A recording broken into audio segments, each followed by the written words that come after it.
AviationPros.com is the portal website for AMT, Airport Business, and Ground Support Worldwide magazines. Visit daily for breaking news, industry blogs, and insightful articles from our magazine's editorial team. And don't forget to sign up for our publication's daily e-newsletters. It's all at AviationPros.com.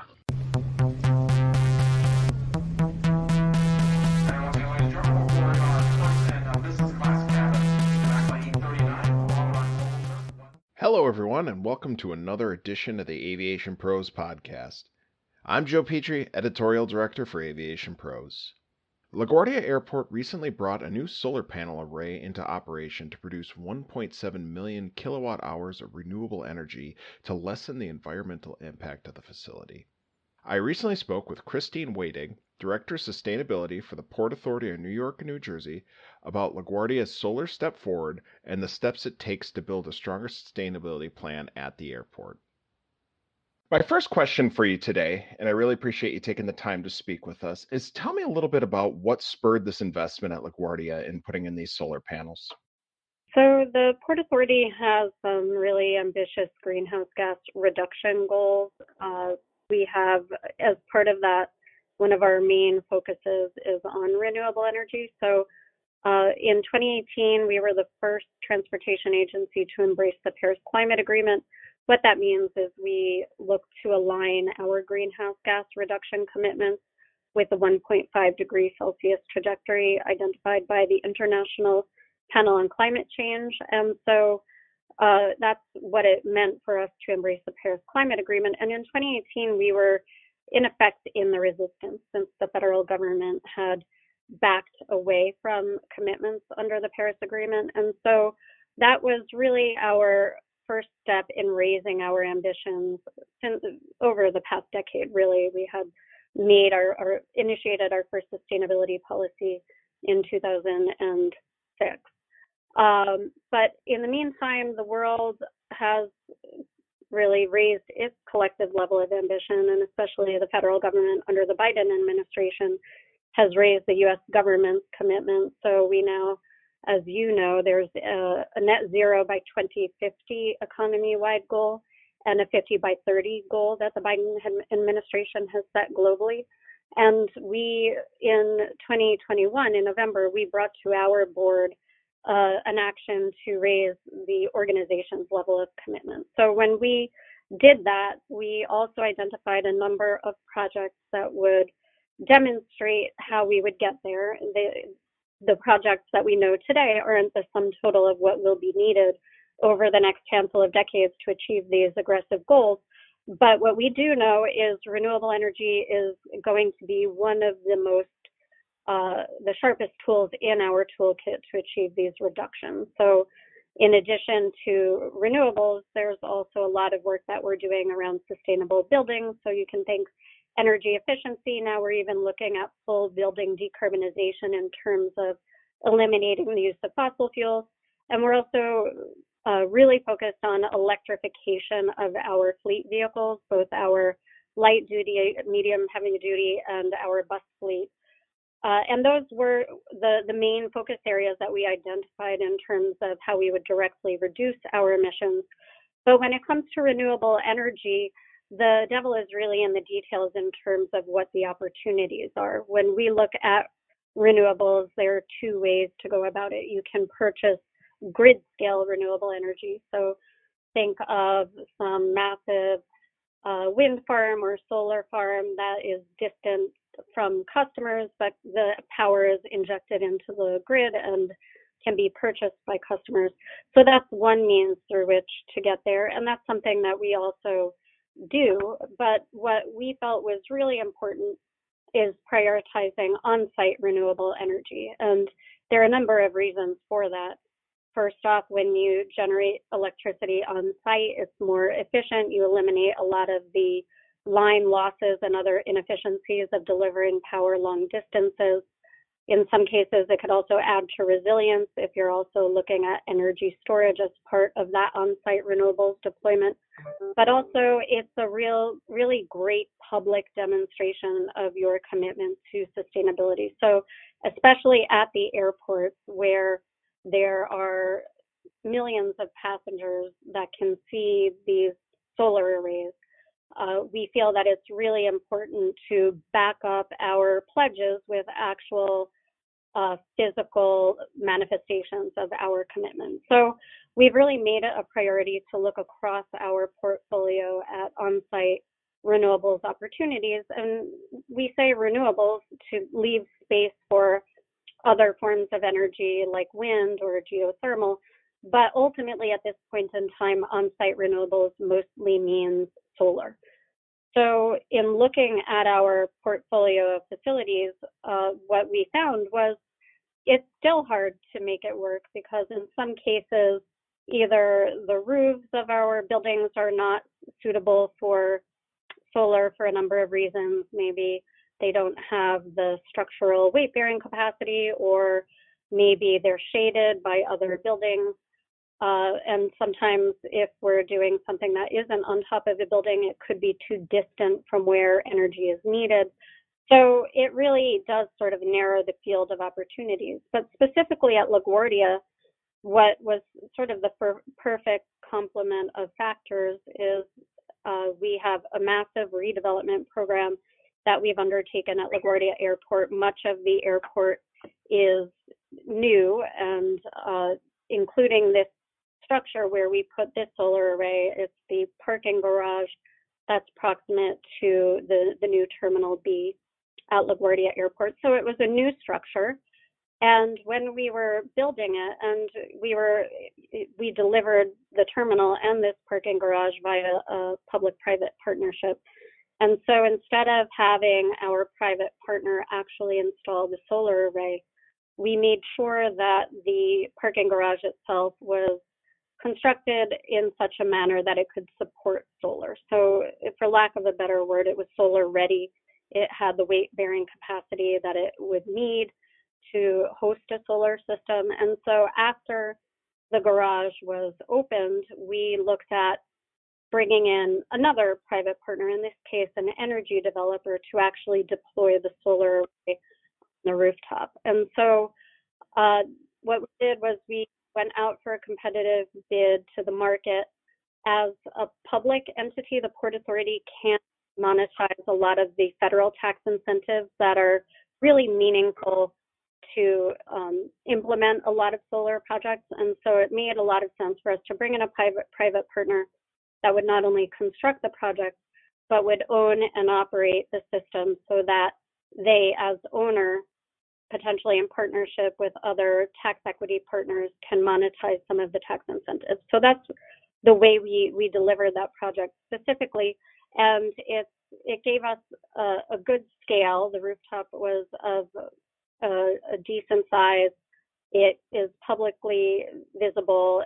We had to go through a glare analysis that the Federal Aviation Administration has set up a process through which to determine if a solar array at an airport would interfere with any aeronautical operations. And so we went through that process. And so it was really one of the most viable near-term solar opportunities that we had at LaGuardia, but we're in the process of vetting a number of other locations. And so our objective really is to continuously backfill the pipeline of on-site solar projects that we could pursue across our airports and our facilities overall. That's very interesting to take the solar forward approach to the parking structure that I thought is really interesting. So tell me a little bit about the partnership with Forefront Power. What brought you to them and what made them such an appealing partner for this type of installation? So we did go through a competitive process to solicit different solar developers. So Forefront was not the only developer that responded to our request for proposals, but they were the most competitive ultimately. So as with many other organizations, we evaluate our options for business partners on a number of factors. Some of it needs to be their track record, their demonstrated ability to install, own, and operate these types of systems, their familiarity with the incentive and the landscape for policy in the respective jurisdictions in which we are, for us, mainly New York and New Jersey, And so there are really a number of factors that we use to evaluate our partners, but one of the most important ones, which I'm sure makes sense, is on the project economics. So which one really delivered the most value to the Port Authority?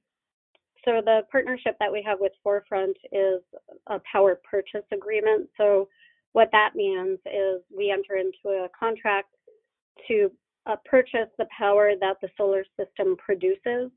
And there is a price that we agreed upon in the contract, and there are certain escalation rates that are also pre-agreed upon in the contract. And the contract is, most power purchase agreements are 20, 25 years.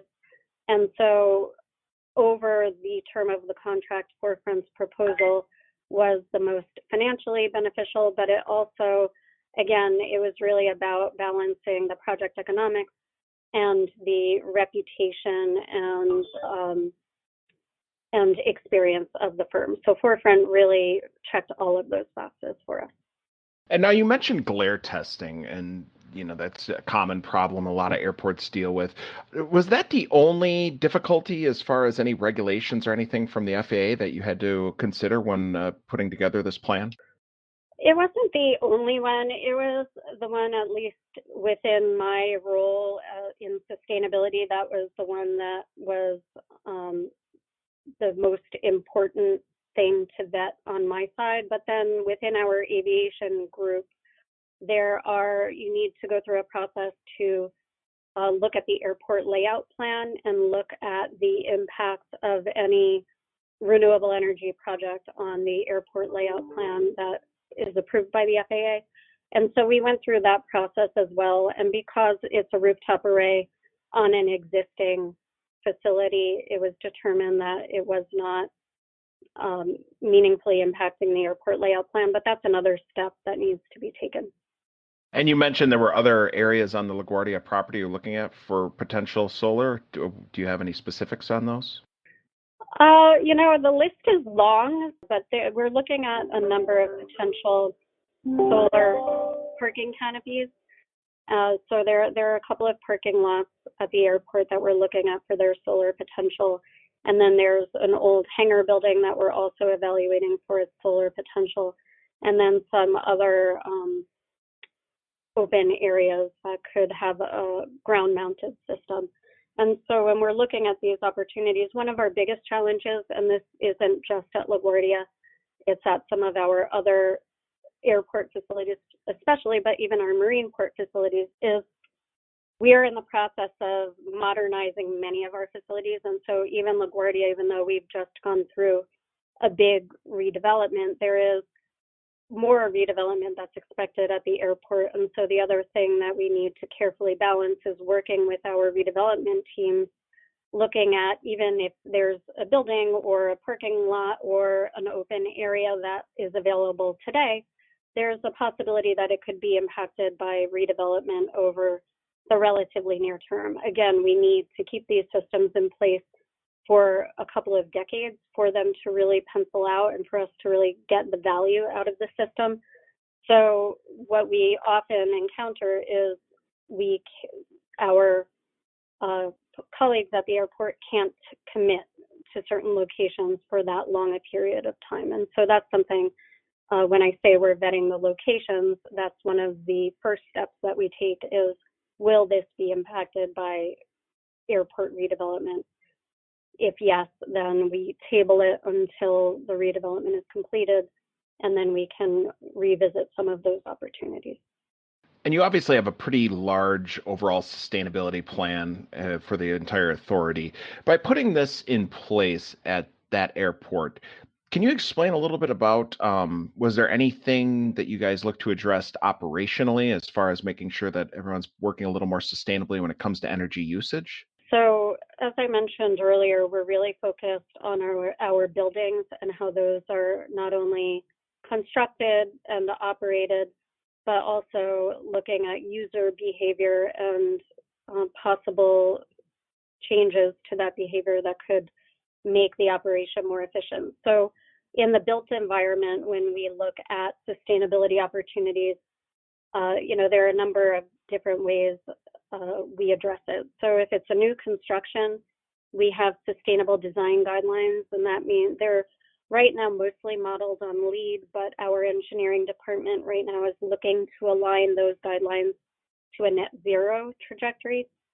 So that governs not only any new construction, but also any major renovation over 5,000 square feet needs to comply with our sustainable design guidelines. And as their name suggests, those really are about the design of a space or a building, but we are increasingly looking at how, once you cut the ribbon or once you finish the renovation, how is it operated on an ongoing basis? So we are, with our partners as well, we're looking at LEED operations and maintenance. We're doing more what they call retro commissioning, so looking at existing building systems and ensuring that they're working as efficiently as possible, because the uses of a building change over time, how many occupants it has, what those occupants are doing in the space can change. And so revisiting building systems to calibrate those against current needs are really important. We have a much keener focus now on asset management, so making sure that all of the building systems are maintained at a level where they're operating as efficiently as possible, tracking those assets and how they're managed so that we have a robust data set that we could consult when we're looking at new opportunities for energy efficiency and upgrading equipment. At least we have existing data that we can use to really evaluate project opportunities. But more and more, we are now looking at elimination of fossil fuels, and that really is, in a way, the next frontier in the building space. So instead of switching out a boiler for a higher efficiency boiler, we are taking a step back and saying, well, if that boiler has a useful life of multiple decades and we're decarbonizing over those same decades, then we really can't make that financial commitment today and not be at odds with our goals. So we're looking at new technologies like air and ground source heat pumps, using more solar thermal, not just solar photovoltaic systems, to achieve some of those deep building decarbonization goals. And then on the fleet side, similarly, we're really making big investments in electric vehicles, both airside and landside. We're working with our partners to accelerate their transition to zero emissions airside equipment. We're installing charging infrastructure, not just for our fleets, but also for all of the users of our facilities. So that could be for the public and our public parking lots.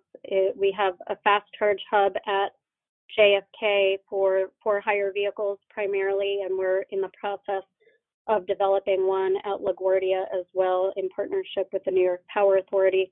And so those for hire vehicles are on the road a lot. So when you look at the potential for greenhouse gas reductions from electrifying those fleets, we really see an important role for us to play in supporting the conversion of those fleets by the drivers. And that also means better air quality for our local communities, which is also very important to us. And on the user behavior side, what we find is, even as we're transitioning our fleet vehicles to electric, the way electric vehicles are operated are very different than internal combustion engine vehicles. So we're doing a lot more training for drivers in terms of how and when they need to charge, so that there aren't vehicles on chargers unnecessarily, which could lead to an overbuild of the very costly charging infrastructure.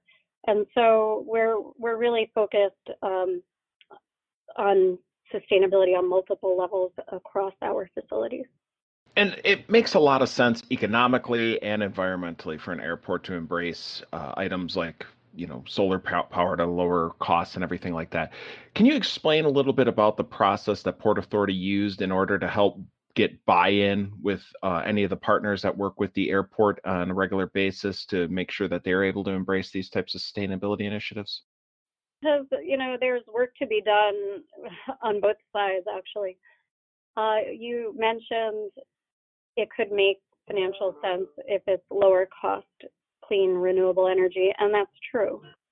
But sometimes it might not be lower cost, or it's not as easy to compare apples and apples because there's an avoided delivery cost when you're generating power on site, and just locking rates in for a number of decades, depending on who you are, you could see that as being good or bad. In many cases, it could hedge against energy market volatility. I mean, look at what we're seeing right now with high natural gas prices. Power prices are through the roof, and so you can see that as an advantage in terms of locking in a fixed price. But often our finance folks are skeptical, and so there was work we needed to do internally to get our finance departments on board, really do a rigorous evaluation of the project economics. Also, this project specifically was impacted by COVID in the sense that construction started right when, I guess it was right before the pandemic. And so it was slowed down significantly at first, and that slowdown led to higher labor costs because there are a lot more precautions that the construction staff needed to take and different kinds of shift work. And it also led to higher materials costs and a longer construction timeline, all of which added cost to the project. So there was a point actually during the project construction where we had to amend the contract to reflect some of those higher costs. And so that led to another round of internal discussions around what the new power price was and the reasons for it, and still looking at it in comparison to what we could expect the brown power from the grid to be. So it wasn't without its challenges. And then as it relates to our external stakeholders, this project specifically didn't really have a lot of external stakeholder engagement the way a project that we're developing at JFK does, because it has what we call a community solar component, in which part of the system is interconnected into the local grid and power is made available to our local communities. This project did not feature community solar because of where it's located. It could not be interconnected into the local grid. It had to be used within the airport footprint. But we did do engagement with our terminal operator partners insofar as, again, the garage itself was delivered via a public-private partnership. And then on some level, again, the FAA was one of the stakeholders. And then just any construction needed to be managed around some of the other operations at the airport. But I would say that was most of the external engagement. And other than that, I mean, it probably doesn't surprise you that the project itself is in general well received. You know, we're not only advancing our sustainability objectives, but we're raising awareness about renewables within the broader community and advancing goals that New York State has around installing a certain amount of solar capacity. So, you know, we feel really encouraged by how the reaction that we've gotten from external stakeholders. You know, there's a lot of airports that have been looking at increasing or, you know, even investing initially in putting in solar panels or getting a partner to put in solar energy on site. What advice would you give to them when it comes to the questions they should think about or the things they should think about before they go ahead and pick a partner or choose a spot for putting in this type of installation? So due diligence is really, really, really important, and it can be very complicated sometimes. So in this case, the project was a new construction. We had relatively recent drawings of the roof, and evaluating its load-bearing capacity was pretty straightforward. But what we found in other locations is that's not necessarily true. It might be hard to find existing drawings, as-built drawings of the location, especially if you're doing anything like a solar parking canopy or a ground-mounted system. Knowing where underground utilities are or doing borings of the soil are really important. And so I can't emphasize enough that you want to do as much due diligence as possible. before you bring in a developer or a construction partner to build the project. And that includes interconnection. So where is it that the system will connect either to the distribution network of the building or of the airport or even potentially of the local utility. And so knowing that interconnection point and the potential cost of that interconnection is really important. So how far away is it? How much trenching needs to be done?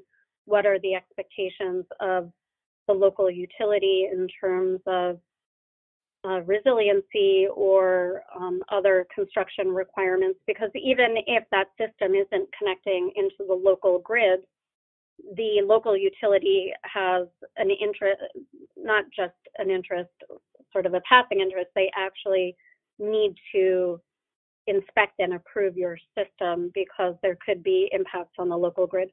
So doing as much of that upfront is important because a developer needs full visibility into that to really accurately cost the project. And no one really wants to be in a situation where you evaluate bids based on certain assumptions and it turns out that those were erroneous and now the cost is significantly higher or construction takes longer. So doing as much due diligence as possible is really important. And then for an airport operator that does not have a tax liability, I do recommend that doing a power purchase agreement where you're bringing in a private partner to own and operate the system makes a lot of sense. And it also takes the operations and maintenance of the system off of facility staff hands. And especially if your electrical maintenance group is not familiar with renewable systems, then it probably makes sense that someone else is maintaining it anyway. But having a competitive process where you bring in, there are a lot of firms out there that do solar development. And in terms of getting the best value and getting the best price, if you're doing a power purchase agreement, it does make sense to competitively bid the project and really look at the experience of the firm. Especially, I think it even helps if the firm, there are a lot of firms that are international, they're national, but finding a firm that is familiar with the exact jurisdiction in which the project is being developed also really matters because every utility has different requirements, whether it's for interconnection or for incentives that might be available. And so it does help to have a partner that understands that landscape before they even start the project, because then they can really maximize available incentives, really look how to best position the system in the market to give you the lowest cost power possible, but also it really streamlines that interconnection process and the inspection process by the local utility. And then I would lastly say there are a lot of co-benefits to on-site renewables. So aside from the reduction in line losses that I mentioned earlier or the public visibility, it really can be a platform on which to engage with your business partners across the airport and even in the local community in terms of sharing lessons learned, or in some cases even making some of the power available to the local community. And it does really engender a lot of goodwill. And when we look at the climate crisis, we need collective action. So as much as we can all educate one another and really accelerate adoption of some of these technologies, that's really what we all need to collectively get us where we need to be on sustainability. Wonderful. Christine, I really appreciate your time today. Thank you, and can't wait to see more of these exciting sustainability projects going to the Port Authority airports going forward. Thank you. It was a pleasure to talk to you. Thanks again for listening to today's podcast.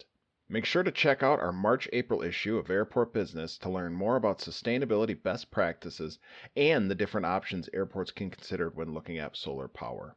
I'm Joe Petrie. We'll see you next time.